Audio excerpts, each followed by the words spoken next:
Apakah dengan skema tahun 2021 ini berarti satuan biaya BOS ini berbeda per kabupaten kotanya? Begitu katanya Mas, silakan.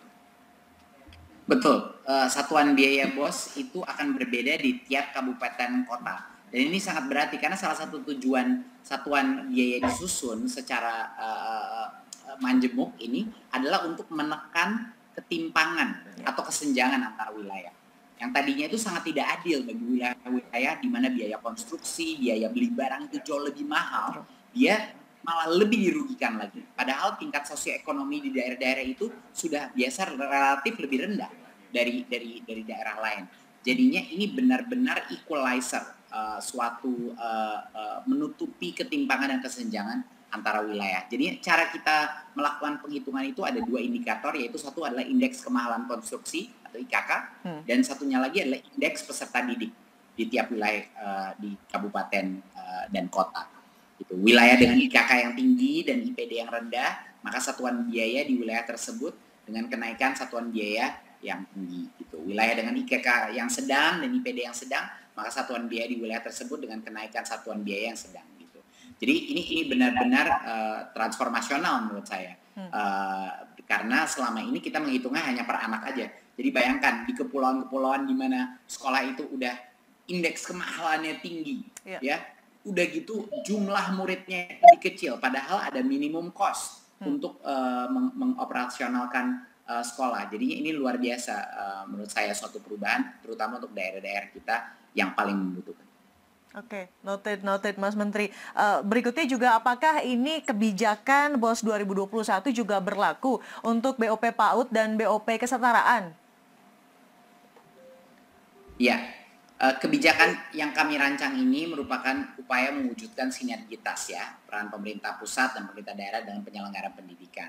Nah, tahun 2021 kebijakan BOS ini hanya BOS dengan satuan biaya majemuk itu tapi belum berlaku untuk BOP PAUD dan BOP pendidikan kesetaraan. Nah, direncanakan kebijakan satuan biaya majemuk untuk BOP itu kalau bisa insya Allah akan mulai diperlakukan di tahun 2022. Jadinya belum untuk tahun ini. Tapi kami sedang perjuangkan apapun yang kita lakukan untuk BOS. Harapan kami dan inilah perjuangan di Kemendikbud untuk itu juga diberlakukan nanti untuk BOP PAUD dan BOP kesetaraan. Oke, well noted Mas Menteri, terima kasih. Dua pertanyaan terlebih dahulu. Dan sekarang juga ada pertanyaan tentunya kepada Pak Jumeri. Pak Jumeri? Ya, siapa? Oke, baik. Pak Jumeri sudah mendengar ya, mendengar suara saya, baik. Dan pertanyaan kepada Pak Jumeri ini terkait selama pandemi begitu Pak. Tidak ada persentase dari dana BOS untuk pembayaran honor. Nah, katanya apabila ada suatu bencana alam terjadi di daerah dan tidak ditetapkan sebagai bencana nasional, apakah pembatasan honor 50% ini akan berlaku untuk daerah tersebut? Pak Jumeri, silakan. Jadi pembatasan ini tidak berlaku lagi, Mbak. Jadi bagi daerah-daerah yang ditetapkan sebagai daerah bencana maupun bencana nasional, maka ketetapan honor 50% bisa diabaikan. Jadi bahkan bisa sampai lebih dari 50%. Itu jika suatu daerah atau negeri ini dinyatakan sedang dalam bencana. Baik, semoga terjawab ya tadi pertanyaan pertama. Pertanyaan kedua ya berikutnya Pak Jumeri ini langsung pelaporan katanya menjadi persyaratan penyaluran. Nah lalu bagaimana nih dengan satuan pendidikan dengan keterbatasan internet? Seperti yang tadi disebutkan oleh Mas Menteri ya ada wilayah 3T begitu sehingga mungkin tidak bisa menyampaikan laporan secara tepat waktu. Pak Jumeri silahkan. Jadi laporan lewat internet ini adalah bagian dari akuntabilitas atas bantuan yang kita berikan kepada satuan pendidikan. Nah, bagi satuan pendidikan diberi waktu cukup panjang. Jadi, laporan penerimaan tahap 1 itu bisa sebagai dasar untuk penerimaan tahap 3, bukan dasar penerimaan tahap 2. Sehingga ada selang satu tahap, Mbak. Ini merupakan waktu yang cukup bagi satuan pendidikan untuk melaporkan. Kalau sekolah atau satuan pendidikan mengalami kesulitan akses internet, mungkin belum punya perangkat internet yang memadai, satuan pendidikan itu bisa di bawah bimbingan dinas pendidikan setempat memfasilitasi satuan-satuan pendidikan yang belum punya akses internet untuk dibantu dalam pelaporan.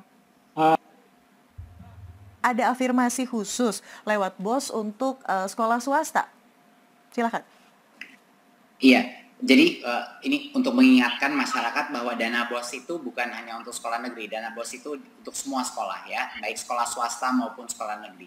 Jadi dalam pelaksanaannya pengelolaan dana BOS itu persis sama di sekolah negeri dan sekolah swasta, tidak ada afirmasi khusus. Jadi dana BOS ini juga dapat digunakan untuk membiayai apapun operasional sekolah, termasuk gaji guru non-ASN.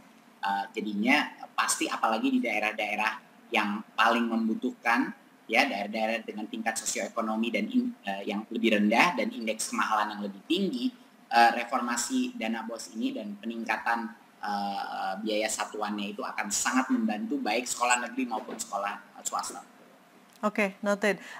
Pertanyaan berikutnya dari Indri nih, Mas Menteri LKBN Antara.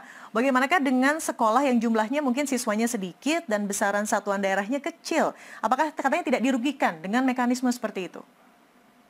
Enggak. Khusus sekolah dengan jumlah peserta didik kurang dari 60 anak di daerah khusus yang ditetapkan oleh Kemendikbud itu diberikan afirmasi khusus, yakni alokasi dana BOS setara dengan 60 peserta didik. Jadi kita memastikan bahwa minimum fee, minimum operational cost untuk mengelola sekolah itu terjamin dan terjaga.